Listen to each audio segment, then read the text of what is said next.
Let's discuss that and much more with our next guest on the Deseret First Credit Union Hotline, Stadium Sports College football insider Brett McMurphy. Brett, we joked last time that we had you on the show that we only bring you on when we're talking college football realignment or conference expansion. Here we are. Yeah, here we go again. Are you ready to do it again?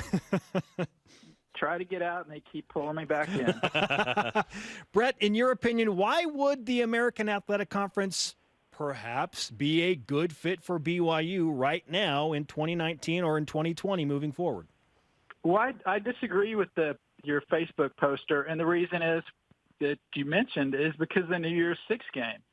If you're an independent and you're not a Power 5 like BYU, then basically you have to go 12-0 to play. Let me rephrase that. You have to go 12-0 to have a chance to get into a New Year's Six game. BYU can go 12-0. There's no guarantee they're going to be ranked high enough to get in.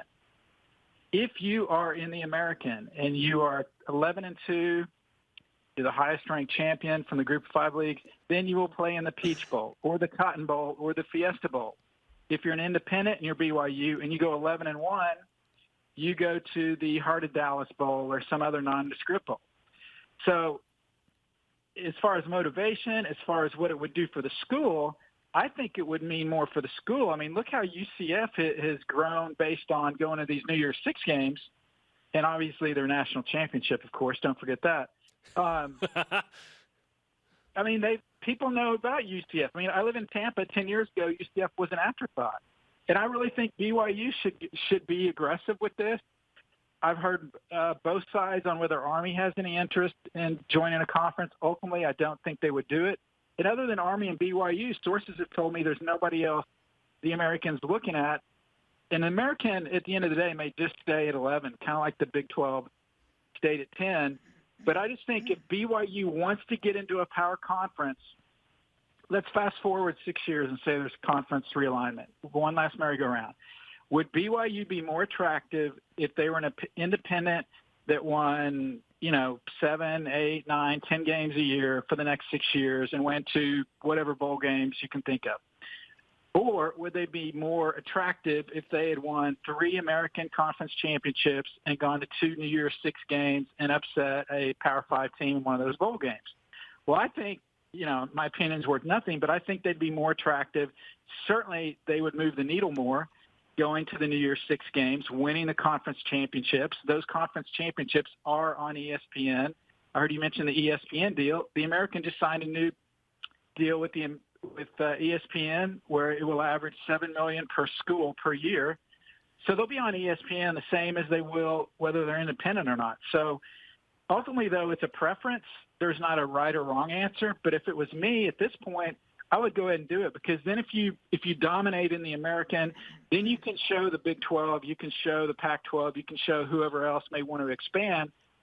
Man, these guys have really upped their game. They proved they can win, and quite frankly, they proved they can get along with others in a conference. Which, no offense, because I love you guys, but one of the negatives about BYU is that people in college athletics believe the school's a pain in the ass to deal with, and so it's almost like you're kind of showing everybody what you can do, almost like a job tryout. You can stay independent till the end of time. That's fine. You're going to have trouble scheduling games in November and that sort of thing. Or you can get into a conference, and then that would lead to bigger and better things. That's just my opinion. Is this a football-only scenario, Brett, or is this an all-sports thing? Which is the better scenario for both sides?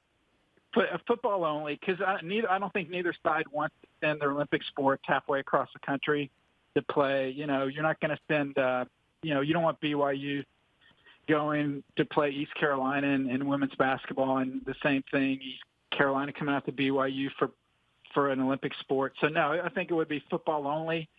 That puts them at 12 in football. Right now they're at 11 in basketball. There's been some speculation they may try to add VCU as a basketball member. But no, I think you guys have a good home in your Olympic sports now. So I wouldn't move those, because those geography is much more important for the Olympic sports than for football. So I think it would be football only. And I think that's really, with Army and BYU, that's all the Americans looking at is football only membership. I don't think they want Army as full members either. Let's explore what you said a minute ago, and I tend to agree with several of the points, not all, but several, with the BYU kind of being hard to work with, right? I feel like BYU has leaned a lot on, okay, yeah, we won a national title. We had a Heisman Trophy winner. In fact, we're the last non-power teams to do that. In 06 to 09, there was a nice run of 10-plus wins every year in top 20 and whatnot.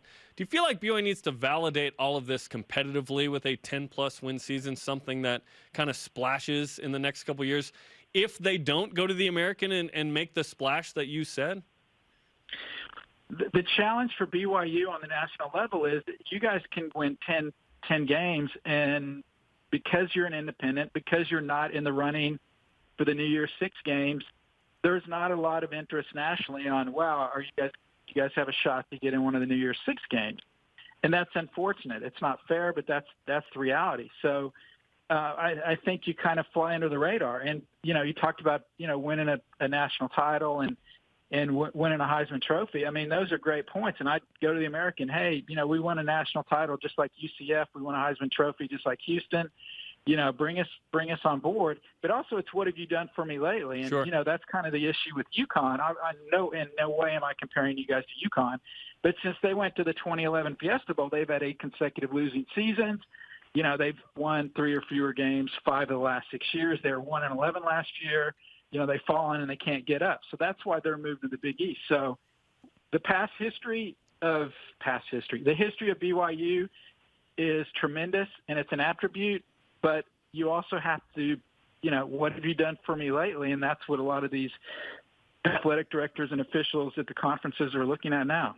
Brett McMurphy of Stadium Sports with us on BYU Sports Nation. We're talking conference expansion, realignment, go figure. It's what we do every time when he joins us. But financially speaking, would BYU make more money as a member of the American Athletic Conference football only, or staying independent with ESPN? I believe they would make more with the American. I actually, before I came on the show, I tried to Google it. I reported, and I can't remember the number. Back when you guys did the deal with ESPN, I had a source tell me the number that BYU was getting per year. I know it's a private school. I don't think BYU's ever commented officially on what the number is. I think Jay Drew, Salt Lake City, reported a different number, maybe a little bit higher than what I reported. But no, ESPN is not going to pay BYU $7 million a year, because that's what the American schools are getting. They're getting $84 million a year divided by 12. That's $7 million a year. They're not going to pay them $7 million a year. Why? Because they don't have to. And they will have a similar TV deal. They're going to have a lot of ESPN appearances, and they're also going to be on ESPN Plus. That's the big thing that ESPN's pushing now to get, to compensate for the loss of subscribers, is getting people to purchase the ESPN Plus. And so, yeah, BYU would be similar. The only difference, the major difference is you can get to a New Year's Six game. Scheduling headaches would subside a little bit for Tom Holmoe. And, I guess fans can debate whether it's a smart move or not. So just to clarify, you think that while BYU is in contract negotiations with ESPN right now, whatever that number is will be less than what the Cougars could get with the American Athletic Conference? Absolutely. And I'm sure Tom is having those conversations with ESPN, or will have them with ESPN. If they're making X number of dollars in the new deal, he may say, well, if we go to the American, what would the number be? And ESPN would tell him. And believe me, the American is going to ESPN. And I know a lot of people twist this, and I understand why they do. But the American will go to ESPN and say, if we had Army, because they have to renegotiate the deal. They've lost a member. It's good faith renegotiations because the conference is different from when you sign the contract. So they have to renegotiate. So the American will go to ESPN and say, okay, if we add Army, what's the value? And they'll give them a number. And then they'll say, okay, if we had BYU, what's the number? It may be the same, maybe less, maybe more. I don't know. And then the American has that information, and then they go back to their membership and say, okay, if we had Army, we make this much. If we had BYU, we had this much. And if there's no real big issues with either school, surprise, surprise, then they're going to take the school that brings them more revenue. But then I know that it gets twisted by saying, well, ESPN told them to take Team X. ESPN didn't tell them to take Team X. ESPN told them if you take Team X, you're going to make more money than if you take Team Y. Very well explained, Brett. I have a feeling we're going to be doing this again soon. So, are you cool with that? Yeah, I mean, I'm sure. Yeah, I understand the position BYU's in. I welcome an official statement. I think they have my email. Please send it my way. But I don't think we'll get one. The American, I think they'll put out a statement and they'll probably say, we're fine at 11 right now. We may consider 12. That's something we'll discuss. So the good news for you guys doing this every day is this will drag on for several months. Exactly. You'll have plenty of fodder, and there will be multiple. There will be more reports about BYU's in or BYU's out or Army's in or Army's out or whatever's going on. There will be more of those reports than points that UConn's defense gave up last year in the next 6 months. And that is a lot. Brett, we appreciate the sense of humor. You are a gentleman and a college football scholar. Thanks so much. Talk to you guys soon. Bye. All righty. Brett McMurphy on the Deseret First Credit Union Hotline. Deseret First, your values, your timeline, your financial future.